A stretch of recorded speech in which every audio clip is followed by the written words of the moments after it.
Pemirsa, kali ini kita akan mencoba untuk em, menghilangkan noda kuning atau noda coklat, noda terbakar pada knalpot atau bahan-bahan yang dari stainless. Kita gosok-gosok pakai stand clean, namanya stand clean, dapat dibeli di Glodok. Nah, kita oles-oles diratakan, yang coklat-coklat dioles diratakan, nanti dibersihkan pakai sabun.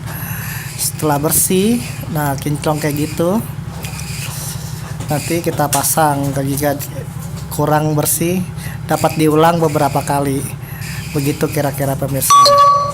Nah, selamat mencoba, terima kasih, jangan lupa like dan subscribe channel